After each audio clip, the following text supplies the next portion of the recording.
Good afternoon, everyone. This is Michael Session coming with another pro tip for you guys today. Today is actually Friday. It's September 29th. It's the end of our work week. For a lot of people, today is payday. So I wanted to just kind of highlight what to do with your money, how you should spend your money, what you should do with your paycheck. So essentially, I was following one of my favorite financial advisors, a tax attorney by the name of Jasper Spring. Shout out to him. I just wanted to kind of give him some credit for the illustration that I'm getting ready to use, but I just wanted to demonstrate to my audience what the best use of your money should be and how you should allocate it. So very quickly before I get into that, today's word for today is going to be assiduous. Assiduous essentially means having an extreme attention to detail, showing great care and perseverance in what you do.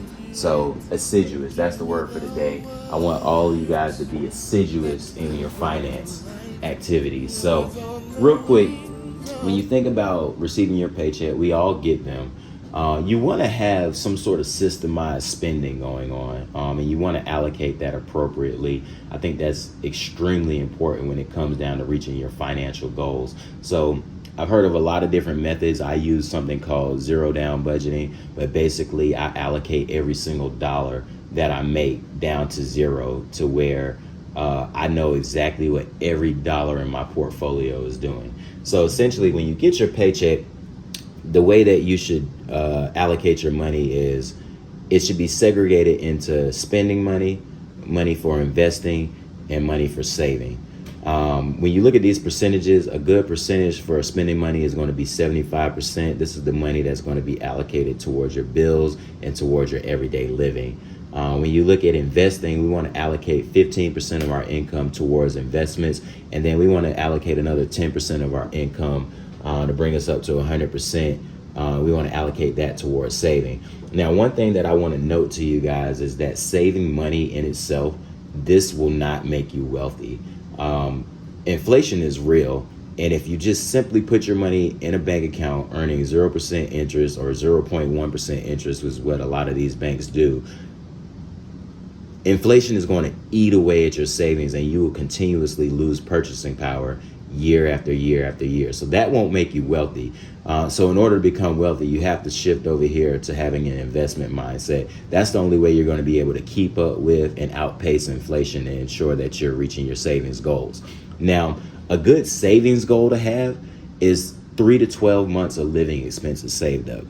Now, this is something that I've learned from Dave Ramsey, and I've learned through a number of other financial advisors. But 3 to 12 months of savings is a great number to have set aside as an emergency fund. This is money that can be utilized to take care of all the random things that come up day to day.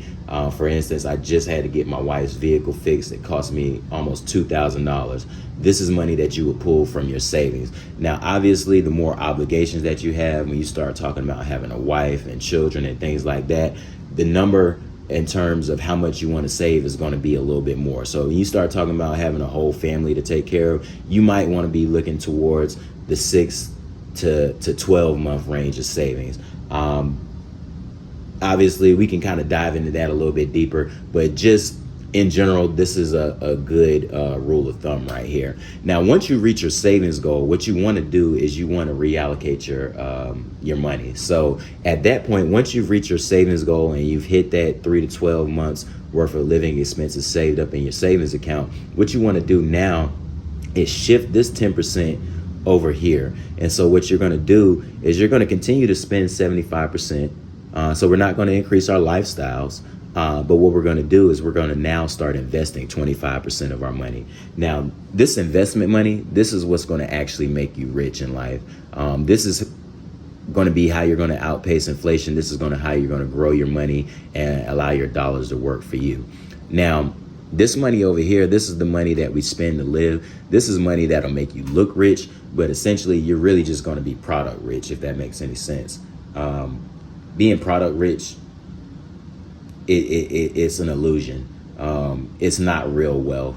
You want to have wealth that's set aside in the assets. And so that's where the investment comes back into play. When you think about investments, the market, S&P 500, which is a basket of the largest 500 companies in the United States, on average has returned 7 to 10% over the past 100 years. So we can pretty much count on that pretty reliably.